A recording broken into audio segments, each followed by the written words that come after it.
Amém. Vamos ler Mateus de 26 a 28 e Salmo 68. Mateus 26. Tendo dito essas coisas, disse Jesus aos seus discípulos: Como vocês sabem, estamos a 2 dias da Páscoa, e o Filho do Homem será entregue para ser crucificado. Naquela ocasião, os chefes dos sacerdotes e os líderes religiosos do povo se reuniram no palácio do sumo sacerdote, cujo nome era Caifás, e juntos planejaram prender Jesus à traição e matá-lo. Mas diziam: não durante a festa, para que não haja tumulto entre o povo. Estando Jesus em Betânia, na casa de Simão o leproso, aproximou-se dele uma mulher com um frasco de alabastro, contendo um perfume muito caro. Ela o derramou sobre a cabeça de Jesus quando ele se encontrava reclinado à mesa. Os discípulos, ao verem isso, ficaram indignados e perguntaram: por que esse desperdício? Este perfume poderia ser vendido por alto preço e o dinheiro dado aos pobres. Percebendo isso, Jesus lhes disse: por que vocês estão perturbando essa mulher? Ela praticou uma boa ação para comigo, pois os pobres vocês sempre terão consigo, mas a mim vocês nem sempre terão. Quando derramou este perfume sobre o meu corpo, ela o fez a fim de me preparar para o sepultamento. Eu lhes asseguro que onde quer que este evangelho for anunciado em todo o mundo, também o que ela fez será contado em sua memória. Então, um dos 12, chamado Judas Iscariotes, dirigiu-se aos chefes dos sacerdotes. Ele lhes perguntou: o que me darão se eu o entregar a vocês? E eles lhes fixaram um preço, 30 moedas de prata. Desse momento em diante, Judas passou a procurar uma oportunidade para entregá-lo. No primeiro dia da festa dos pães sem fermento, os discípulos dirigiram-se a Jesus e lhe perguntaram: onde queres que preparemos a refeição da Páscoa? Ele respondeu dizendo que entrassem na cidade, procurassem um certo homem e lhe dissessem: o mestre diz, o meu tempo está próximo. Vou celebrar a Páscoa com meus discípulos em sua casa. Os discípulos fizeram como Jesus os havia instruído e prepararam a Páscoa. Ao anoitecer, Jesus estava reclinado à mesa com os 12. E, enquanto estavam comendo, ele disse: digo-lhes que certamente um de vocês me trairá.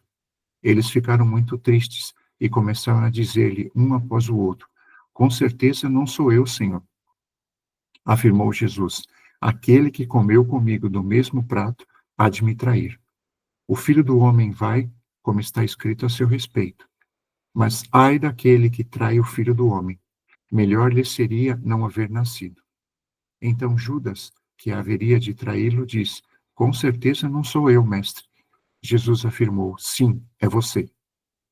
Enquanto comiam, Jesus tomou o pão, deu graças, partiu-o e deu aos seus discípulos, dizendo: tomem e comam, isto é o meu corpo. Em seguida, tomou o cálice, deu graças e o ofereceu aos discípulos, dizendo: bebam dele todos vocês. Isto é o meu sangue da aliança, que é derramado em favor de muitos para perdão de pecados. Eu lhes digo que, de agora em diante, não beberei deste fruto da videira até aquele dia em que beberei o vinho novo com vocês no reino de meu Pai. Depois de terem cantado um hino, saíram para o Monte das Oliveiras. Então Jesus lhes disse: ainda esta noite, todos vocês me abandonarão, pois está escrito: ferirei o pastor e as ovelhas do rebanho serão dispersas. Mas, depois de ressuscitar, irei adiante de vocês para a Galiléia. Pedro respondeu: ainda que todos te abandonem, eu nunca te abandonarei. Respondeu Jesus: assegure-lhe que ainda esta noite, antes que o galo cante, 3 vezes você me negará. Mas Pedro declarou: mesmo que seja preciso que eu morra contigo, nunca te negarei. E todos os outros discípulos disseram o mesmo. Então Jesus foi com seus discípulos para um lugar chamado Getsêmani e disse-lhes: sentem-se aqui enquanto vou ali orar. Levando consigo Pedro e os 2 filhos de Zebedeu, começou a entristecer-se e a angustiar-se. Disse-lhes então: a minha alma está profundamente triste, numa tristeza mortal. Fiquem aqui e vigiem comigo. Indo um pouco mais adiante, prostrou-se com o rosto em terra e orou: meu Pai, se for possível, afasta de mim este cálice. Contudo, não seja como eu quero, mas sim como tu queres. Então voltou aos seus discípulos e os encontrou dormindo. Vocês não puderam vigiar comigo nem por uma hora? Perguntou ele a Pedro. Vigiem e orem para que não caiam em tentação. O espírito está pronto, mas a carne é fraca. E retirou-se outra vez para orar. Meu Pai, se não for possível afastar de mim este cálice, sem que eu o beba, faça-se a tua vontade. Quando voltou, de novo os encontrou dormindo, porque seus olhos estavam pesados. Então os deixou novamente e orou pela terceira vez, dizendo as mesmas palavras. Depois voltou aos discípulos e lhes disse: Vocês ainda dormem e descansam? Chegou a hora. Eis que o Filho do Homem está sendo entregue nas mãos dos pecadores. Levantem-se e vamos. Aí vem aquele que me trai. Enquanto ele ainda falava, chegou Judas, um dos 12. Com ele estava uma grande multidão, armada de espadas e varas, enviada pelos chefes dos sacerdotes e líderes religiosos do povo. O traidor havia combinado um sinal com eles, dizendo-lhes: Aquele a quem eu saudar com um beijo é ele. Prendam-no. Dirigiu-se imediatamente a Jesus. Dirigindo-se imediatamente a Jesus, Judas disse: Salve, mestre, e o beijou. Jesus perguntou: Amigo, que é que o traz? Então os homens se aproximaram, agarraram Jesus e o prenderam. Um dos que estavam com Jesus, estendendo a mão, puxou a espada e feriu o servo do sumo sacerdote, decepando-lhe a orelha. Disse-lhe Jesus: Guarde a espada, pois todos os que empunham a espada, pela espada morrerão. Você acha que eu não posso pedir a meu Pai e ele não colocaria imediatamente à minha disposição mais de 12 legiões de anjos? Como então se cumpririam as escrituras que dizem que as coisas deveriam acontecer dessa forma? Naquela hora, Jesus disse à multidão: Estou eu chefiando alguma rebelião para que vocês venham prender-me com espadas e varas? Todos os dias eu estava ensinando no templo e vocês não me prenderam. Mas tudo isso aconteceu para que se cumprissem as escrituras dos profetas. Então todos os discípulos o abandonaram e fugiram. Os que prenderam Jesus o levaram a Caifás, o sumo sacerdote, em cuja casa se haviam reunido os mestres da lei e os líderes religiosos. Mas Pedro o seguiu de longe até o pátio do sumo sacerdote. Entrou e sentou-se com os guardas para ver o que aconteceria. Os chefes dos sacerdotes e todo o sinédrio estavam procurando um depoimento falso contra Jesus, para que pudessem condená-lo à morte. Mas nada encontraram, embora se apresentassem muitas falsas testemunhas. Finalmente, se apresentaram duas que declararam: Este homem disse: Sou capaz de destruir o santuário de Deus e reconstruí-lo em 3 dias. Então o sumo sacerdote levantou-se e disse a Jesus: Você não vai responder à acusação que estes lhe fazem? Mas Jesus permaneceu em silêncio. O sumo sacerdote lhe disse: Exijo que você jure pelo Deus vivo, se você é o Cristo, o Filho de Deus. Diga-nos. Tu mesmo o disseste, respondeu Jesus. Mas eu digo a todos vós: chegará o dia em que vereis o Filho do Homem assentado à direita do Poderoso e vindo sobre as nuvens dos céus. Foi quando o sumo sacerdote rasgou as próprias vestes e disse: Blasfemou. Por que precisamos de mais testemunhas? Vocês acabaram de ouvir a blasfêmia. Que acham? É réu de morte, responderam eles. Então alguns lhe cuspiram no rosto e lhe deram murros, outros lhe davam tapas, e diziam: Profetize-nos, Cristo, quem foi que lhe bateu? Pedro estava sentado no pátio, e uma criada, aproximando-se dele, disse: Você também estava com Jesus o Galileu. Mas ele negou diante de todos, dizendo: Não sei do que você está falando.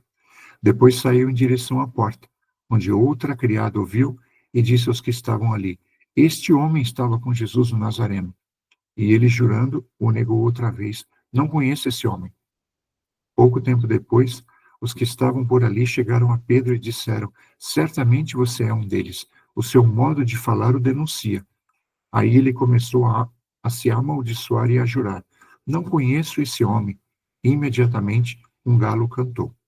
Então Pedro se lembrou da palavra que Jesus tinha dito: Antes que o galo cante, você me negará 3 vezes. E saindo dali, chorou amargamente. Mateus 27. De manhã cedo, todos os chefes dos sacerdotes e líderes religiosos do povo tomaram a decisão de condenar Jesus à morte. E, amarrando-o, levaram-no e entregaram a Pilatos, o governador. Quando Judas, que o havia traído, viu que Jesus fora condenado, foi tomado de remorso e devolveu aos chefes dos sacerdotes e aos líderes religiosos as 30 moedas de prata. E disse: Pequei, pois traí sangue inocente. E eles retrucaram: Que nos importa? A responsabilidade é sua. Então Judas jogou o dinheiro dentro do templo, saindo, foi e enforcou-se. Os chefes dos sacerdotes ajuntaram as moedas e disseram: É contra a lei colocar este dinheiro no tesouro, visto que é preço de sangue. Então decidiram usar aquele dinheiro para comprar o campo do oleiro, para cemitério de estrangeiros. Por isso, ele se chama Campo de Sangue até o dia de hoje. Então se cumpriu o que fora dito pelo profeta Jeremias. Tomaram as 30 moedas de prata, preço em que foi avaliado pelo povo de Israel, e as usaram para comprar o campo do oleiro, como o Senhor me ordenou. Jesus foi posto diante do governador. Este lhe perguntou: Você é o rei dos judeus? Respondeu Jesus: Tu o dizes. Acusado pelos chefes dos sacerdotes e pelos líderes religiosos, ele nada respondeu. Então Pilatos perguntou: Você não ouve a acusação que eles estão fazendo contra você? Mas Jesus não lhe respondeu nenhuma palavra, de modo que o governador ficou muito impressionado. Por ocasião da festa, era costume do governador soltar um prisioneiro escolhido pela multidão. Eles tinham, naquela ocasião, um prisioneiro muito conhecido, chamado Barrabás. Pilatos perguntou à multidão que ali se havia reunido: Qual destes vocês querem que lhe solte, Barrabás ou Jesus, chamado Cristo? Porque sabia que o haviam entregado por inveja. Estando Pilatos sentado no tribunal, sua mulher lhe enviou esta mensagem: Não se envolva com este inocente, porque hoje, em sonho, sofri muito por causa dele. Mas os chefes dos sacerdotes e os líderes religiosos convenceram a multidão a que pedisse Barrabás e mandasse executar a Jesus. Então perguntou o governador: Qual dos dois vocês querem que eu lhe solte? Responderam eles: Barrabás. Perguntou Pilatos: Que farei então com Jesus chamado Cristo? Todos responderam: Crucifica-o. Por quê? Que crime ele cometeu? Perguntou Pilatos. Mas eles gritavam ainda mais: Crucifica-o.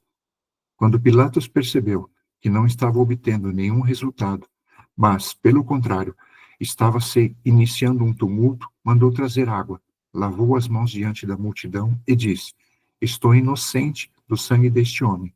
A responsabilidade é de vocês. Todo o povo respondeu: Que o sangue dele caia sobre nós e sobre nossos filhos. Então Pilatos soltou-lhes Barrabás, mandou açoitar Jesus e o entregou para ser crucificado. Então, os soldados do governador levaram Jesus ao pretório e reuniram toda a tropa ao seu redor. Tiraram-lhe as vestes e puseram nele um manto vermelho. Fizeram uma coroa de espinhos e a colocaram em sua cabeça. Puseram uma vara em sua mão direita e, ajoelhando-se diante dele, zombavam: Salve, rei dos judeus! Cuspiram nele e, tirando-lhe a vara, batiam-lhe com ela na cabeça. Depois de terem zombado dele, tiraram-lhe o manto e vestiram-lhe suas próprias roupas. Então o levaram para crucificá-lo. Ao saírem, encontraram um homem de Cirene, chamado Simão, e o forçaram a carregar a cruz. Chegaram a um lugar chamado Gólgota, que quer dizer lugar de caveira, e lhe deram para beber vinho misturado com fel, mas depois de prová-lo, recusou-se a beber. Depois de o crucificarem, dividiram as roupas dele, tirando sortes, e sentando-se, vigiavam-no ali. Por cima de sua cabeça, colocaram por escrito a acusação feita contra ele: Este é Jesus, o rei dos judeus. 2 ladrões foram crucificados com ele, um à sua direita e outro à sua esquerda. Os que passavam lançavam-lhe insultos, balançando a cabeça e dizendo: Você que destrói o templo e o reedifica em 3 dias, salve-se! Desça da cruz se é o Filho de Deus. Da mesma forma, os chefes dos sacerdotes, os mestres da lei e os líderes religiosos zombavam dele, dizendo: salvou os outros, mas não é capaz de salvar a si mesmo, e é o rei de Israel. Desça agora da cruz e creremos nele. Ele confiou em Deus, que Deus o salve agora, se dele tem compaixão, pois disse: sou o Filho de Deus. Igualmente, o insultavam os ladrões que haviam sido crucificados com ele. E houve trevas sobre toda a terra, do meio-dia às 3 horas da tarde. Por volta das 3 horas da tarde, Jesus bradou em alta voz: Eloi, Eloi, lama sabachthani, que significa: meu Deus, por que me abandonaste? Quando alguns dos que estavam ali ouviram isso, disseram: ele está chamando Elias. Imediatamente, um deles correu em busca de uma esponja, embebeu-a em vinagre, colocou-a na ponta de uma vara e deu-a a Jesus para beber. Mas os outros disseram: deixem-no, vejamos se Elias vem salvá-lo. Depois de ter bradado novamente em alta voz, Jesus entregou o Espírito. Naquele momento, o véu do santuário rasgou-se em 2 partes, de alto a baixo. A terra tremeu e as rochas se partiram. Os sepulcros se abriram e os corpos de muitos santos que tinham morrido foram ressuscitados. E saindo dos sepulcros depois da ressurreição de Jesus, entraram na cidade santa e apareceram a muitos. Quando o centurião e os que com ele vigiavam Jesus viram o terremoto e tudo o que havia acontecido, ficaram aterrorizados e exclamaram: verdadeiramente, este era o Filho de Deus. Muitas mulheres estavam ali observando de longe. Elas haviam seguido Jesus desde a Galileia para o servir. Entre elas estavam Maria Madalena, Maria, mãe de Tiago e de José, e a mãe dos filhos de Zebedeu. Ao cair da tarde, chegou um homem rico de Arimateia, chamado José, que se tornara discípulo de Jesus. Dirigindo-se a Pilatos, pediu o corpo de Jesus, e Pilatos ordenou que lhe fosse entregue. José tomou o corpo, envolveu-o num limpo lençol de linho, e o colocou num sepulcro novo, que ele havia mandado cavar na rocha. E fazendo rolar uma grande pedra sobre a entrada do sepulcro, retirou-se. Maria Madalena e a outra Maria estavam assentadas ali, em frente do sepulcro. No outro dia, que era o seguinte ao da preparação, os chefes dos sacerdotes e os fariseus dirigiram-se a Pilatos e disseram: Senhor, lembramos que enquanto ainda estava vivo, aquele impostor disse: depois de 3 dias ressuscitarei. Ordena, pois, que o sepulcro dele seja guardado até o 3º dia, para que não venham seus discípulos e, roubando o corpo, digam ao povo que ele ressuscitou dentre os mortos. Este último engano será pior do que o primeiro.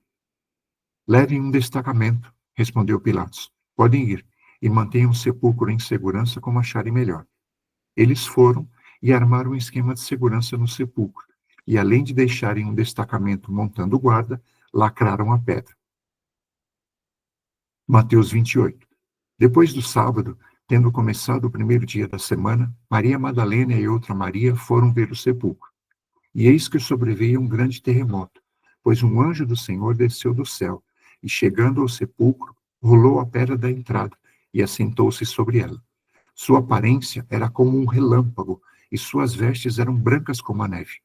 Os guardas tremeram de medo, e ficaram como mortos. O anjo disse às mulheres: não tenham medo.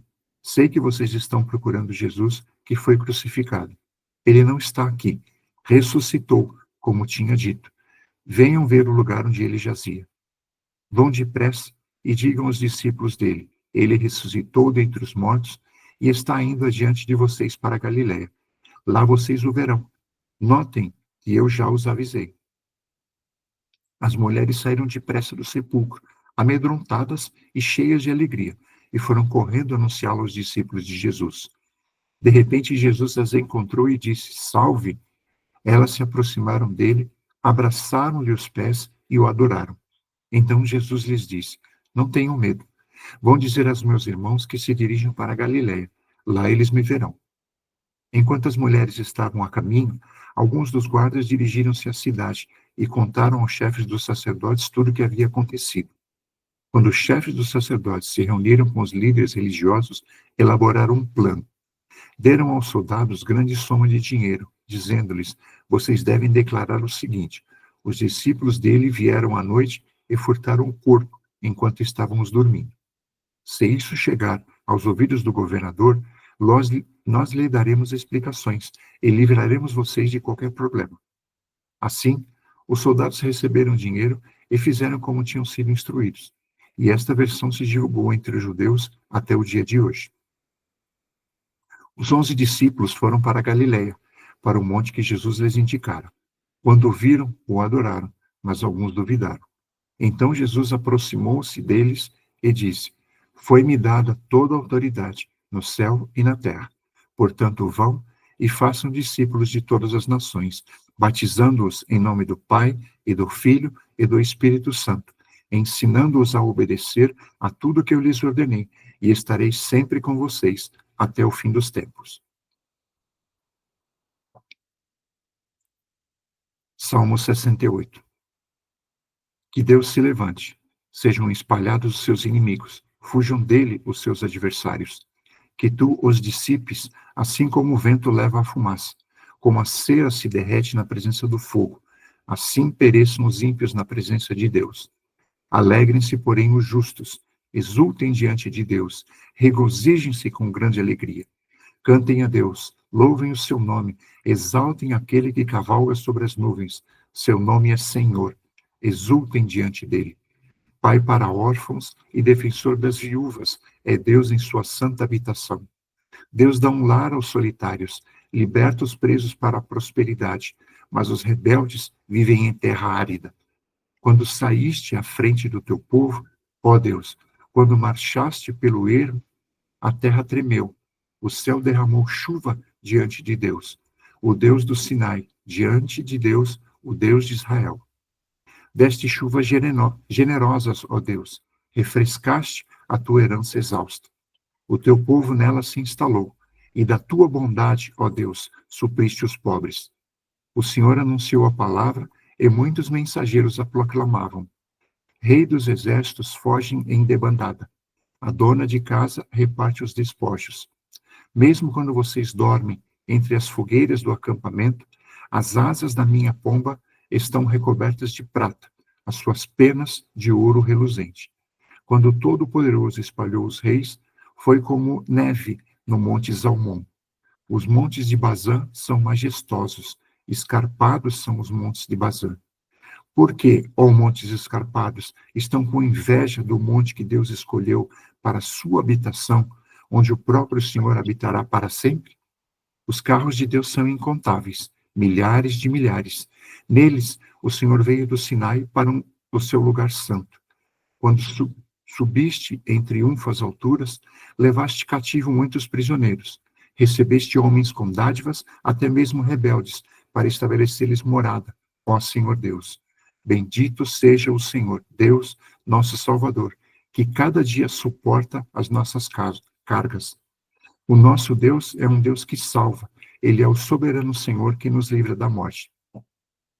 Certamente Deus esmagará a cabeça dos seus inimigos, o crânio cabeludo dos que persistem em seus pecados.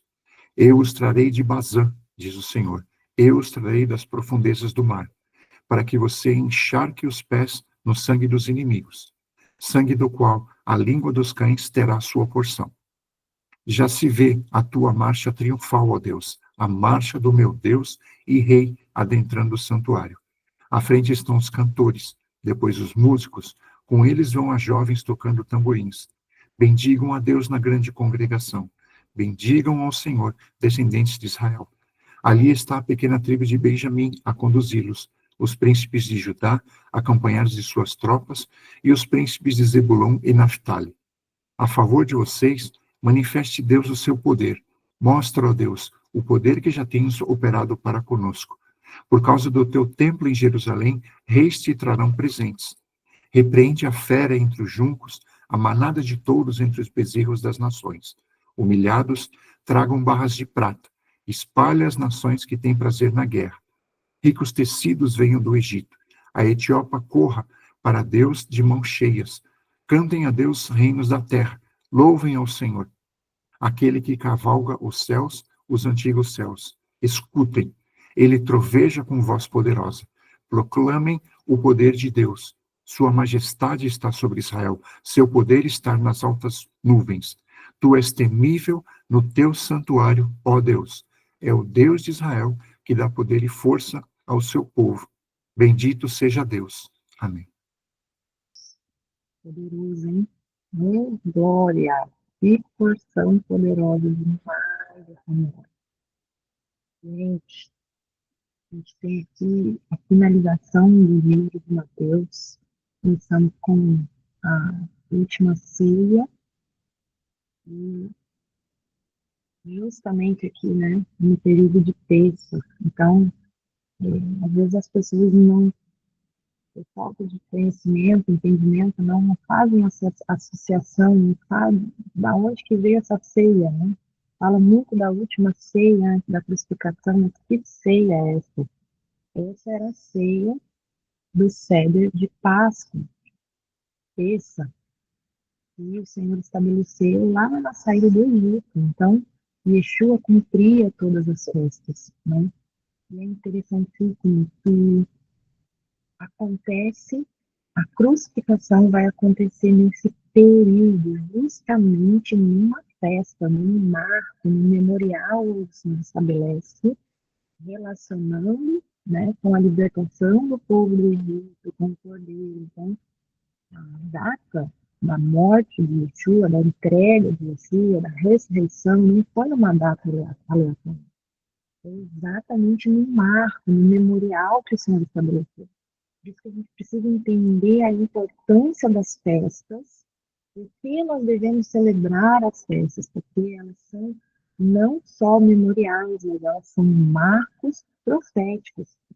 E eu quero chamar a atenção hoje brevemente é algo muito interessante que o Yeshua vai falar quando ele está celebrando ali a festa, né? Ele pega o pão sem fermento, tá? O pão que ele comeu na última ceia, então pão, aquele pão que às vezes vocês olham na imagem, aquele pão grandão, gordinho, né?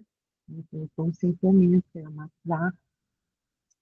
E ele pega ali a matzá, ele pega o vinho, ele ceia com os discípulos, ele fala da nova aliança que ele está estabelecendo. Agora, tem uma coisa interessante que ele fala aqui, queridos, em Mateus 26, 29. Ele vai dizer assim, ó, diz que de agora em diante, não beberei desse fruto da videira, ou seja, não beberei aqui desse vinho, até aquele dia em que beberei o vinho novo com vocês no reino do meu Pai. Olha que interessante. Ele está aqui, ele está tomando aquele vinho e ele está dizendo aqui, ó, essa é a última vez que eu vou beber, até que eu beberei com vocês de novo no reino do meu Pai. Queridos, aqui é algo muito forte, muito tremendo, porque quando nós celebramos a ceia, a gente está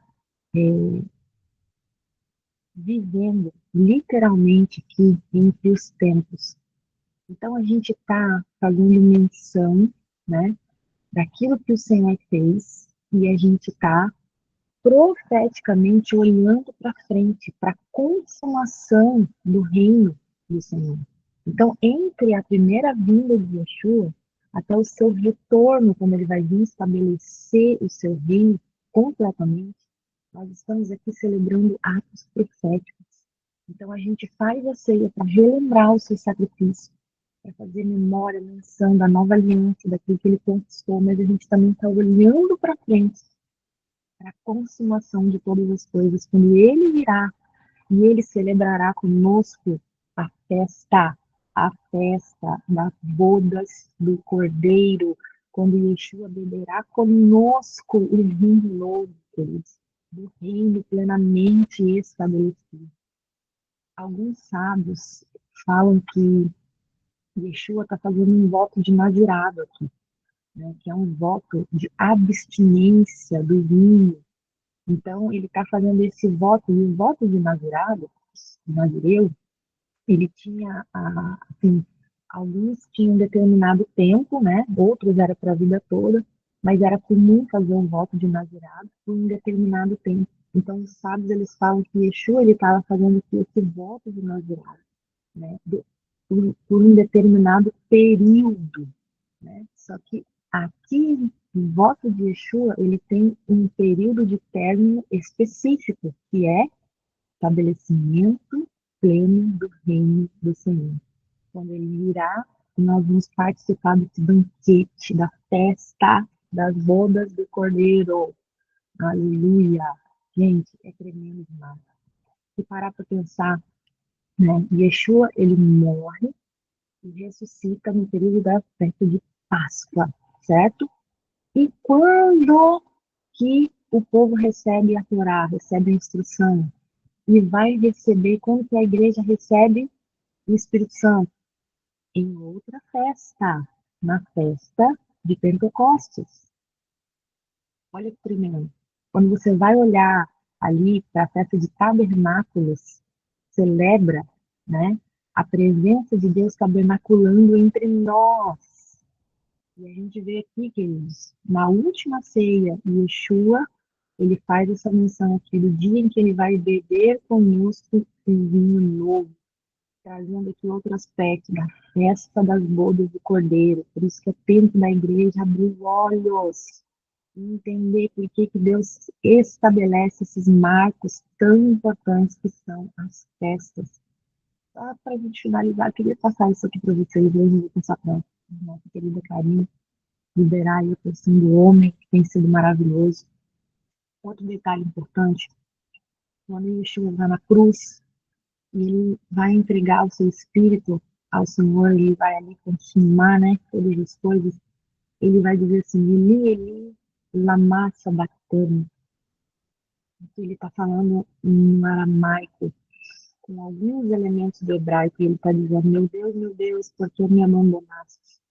Só que, queridos, esse trecho que Yeshua está falando é o Salmos 22. Então, aqui, ele não estava expressando apenas aqui angústia, mas ele estava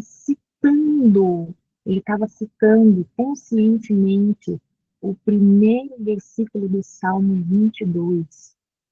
E esse versículo, queridos,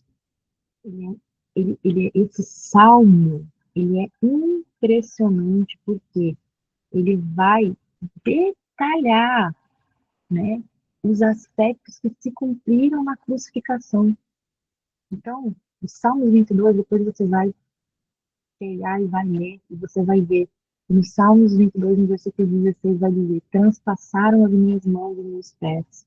No 18, dividiram as minhas vestes entre si e lançaram sorte sobre a minha roupa. No 7, vai dizer: todos que me veem zombaram de mim. Só que esse salmo, ele termina com vitória e louvor. No versículo 24, ele vai dizer: pois ele não desprezou e nem abominou o sofrimento do aflito, não escondeu dele o rosto, mas ouviu quando clamou por socorro. A ti virão todas as extremidades da terra, e diante de ti se prostrarão todas as famílias das nações. Glória, olha que tremendo, querido. O cumprimento da promessa que o Senhor fez, que Deus fez, que Hashem fez para Abraão, se cumpre agora, né? Alcançando todas as nações por meio de Yeshua. Gente, os detalhes são riquíssimos, riquíssimos. Depois você dá uma olhada nesse Salmo 22, por que Yeshua, né? Ele está fazendo ali essa proclamação. Amém? O último versículo da porção de hoje é o nosso comissionamento, é a grande comissão. Quando Yeshua ressurreto, ele vai aos discípulos e ele fala: ide por todas as nações, porque a mim foi dada toda a autoridade no céu, na terra, debaixo da terra. Portanto, ide.